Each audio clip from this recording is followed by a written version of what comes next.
On this Saturday, we will celebrate America's independence. Make no mistake, America is the greatest country in the world, and we will never apologize for it. We'll always celebrate, we will champion the values and freedoms that we have fought for the last 244 years. You see, America is more than a country. America is an idea that is so powerful it would get shipyard workers in Poland to rise up. It'd make a wall that divided two Germanys to crumble and become one.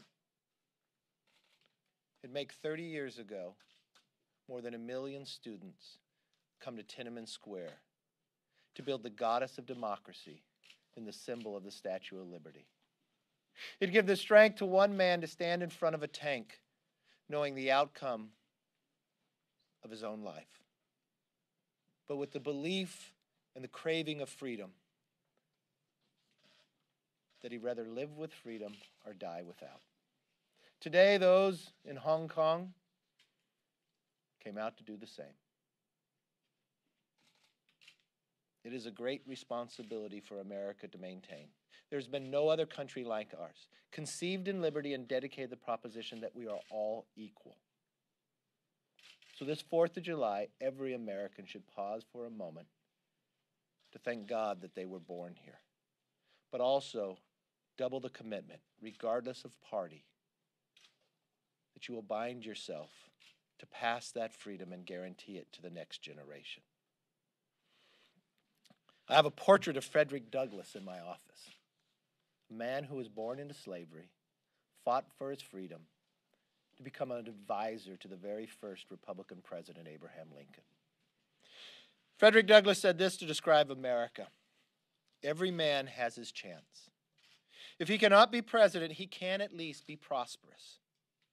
In this respect, America is not only the exception to the general rule, but to the social wonder of the world.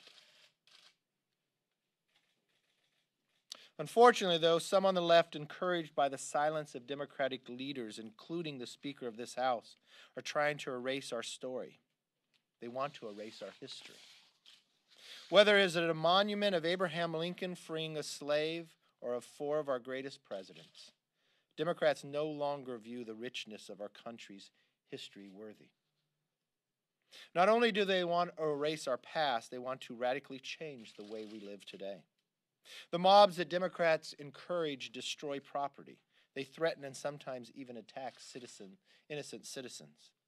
I'll be introducing legislation to withhold funding from states and cities whose leaders fail to uphold the law. The mobs that Democrats encourage suppress speech and punish those who speak out. Democrats encourage it because they think it is a distraction, that their agenda can skate by unnoticed. They see it as a supplement to the radical movement in the streets. But as we saw yesterday, Republicans are fighting back. Congressman Peter DeFazio tried to pass an infrastructure bill that would allow China to control things as critical as our electrical grid. We called them out and we won the vote.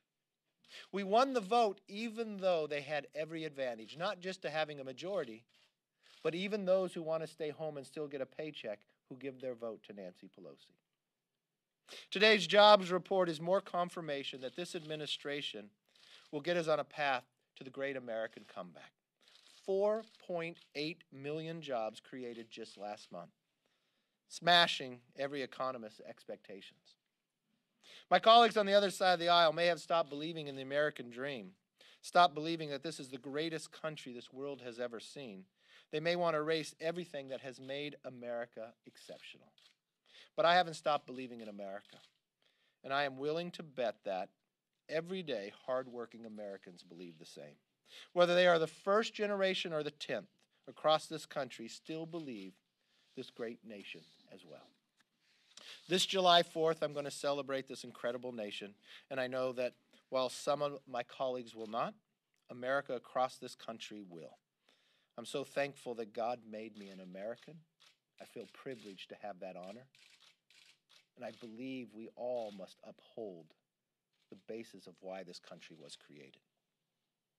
And strive for what all of us have said, to create a more perfect union. Thank you, and let's open it up for questions. Yes, ma'am. Thank you. I wanted to ask you about the jobs numbers. So there was a significant decline in unemployment this month, but we know that already places are starting to shut back down a little bit. Beaches are closing for 4th of July weekend. Is there concern heading into July, and what is Congress going to do about another coronavirus package? So we just had 4.8 million jobs. We're watching before, when people thought we'd lose 8 million, that we created some the month before. We're watching this V come back. What I see is we're rebuilding, renewing, and restoring this great nation. We will look at another package. Unfortunately, if you look at what the Democrats produced, it mentioned cannabis more than it mentioned jobs. So we know that is not the path. So thankful that went no further. I've been meeting with Leader McConnell. We're looking to have a package by the end of the month that would deal with liability protection to small businesses. We've got to get daycares and schools open again. They've got to be protected. We want to make sure if people are still hurting as they are, that we're able to get, as the president wants to, checks back out to them. We want to make sure, looking at PPP, the small business, the millions of jobs that we saved, even though the Speaker Pelosi held that first bill up and held it up again when it ran out of money. So those are the things we'll look to. Those are the things that we'll want to have. To continue to build on the successes that, yes, we've gone from a few million to another 4 million to even greater.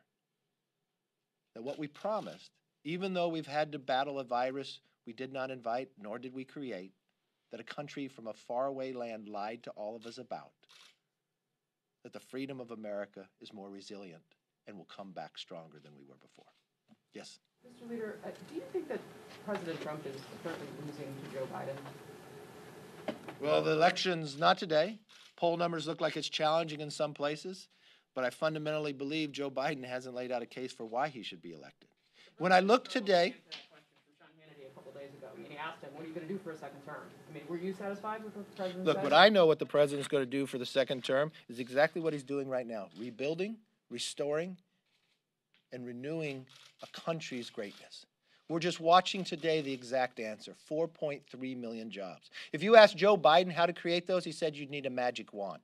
This president has proved that he can build an economy greater than we've ever had before, and that's what he's doing right now. This president has warned us, not even as president, not even as candidate Trump, but as citizen Trump, the fears of what China would do to America. And he stood up to them, whereas Joe Biden did not stand up to China. He gave China almost everything, and we're watching what has happened because of that. We're watching this president do exactly what individuals want. This campaign is going to probably begin very shortly after the 4th of July, and I think the ideas and the power of the ideas would come forward. This president will be reelected. Would you feel safe attending the Republican convention, and would you urge your members to attend? Yes. Leader McCarthy, I wanted to ask you about the missing Fort Hood soldier. Representative Gabbard is calling for a congressional investigation. Is that something you would support? Yes. Any soldier missing, I'd want to know exactly where they are and why they're missing. Now that John Ratcliffe is going to the administration, what your timeline is for appointing someone to replace him on the Intel Committee, and if there were any names you had in mind from your conference? You are always into how I'm going to appoint. This isn't a steering committee selection, but I'm looking at it now. I don't take the appointments to Intel as something that you just select somebody. I will interview a number of candidates, see who's best to fill. There are also positions of committees that have to also fill within there, and I'll look to that to make sure, but we'll do it shortly.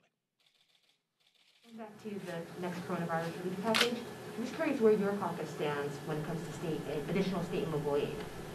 I mean, we looked about state and local aid. I personally would not like to see this money go to governors. I'd like to see it go to cities and counties. What I'm watching in my own state, that the governor is using it almost as ransom, not delivering as Congress has asked him to do down to the counties who need it so greatly. But also I'm watching the governors take the percentage off the top, try to handle their own mismanagement. But no, I would like to see money go to them for the time period that COVID was a challenge, for those things that COVID had caused. And you've watched I think the Treasury has put out to make sure the first responders can already get that money. So we've already appropriated, and there's still money sitting there, about more than $150 billion. Does that mean getting rid of the population tax? Does it mean direct throughout. Well, in the last bill we did, you had to have 500,000 or greater to apply. I'd like to wipe that away. I think the money would go directly to where it's needed if we allowed cities and counties to apply directly and show the accountability of what the need is. I hope you all have a wonderful 4th of July. Thank you for coming. Good to have you back.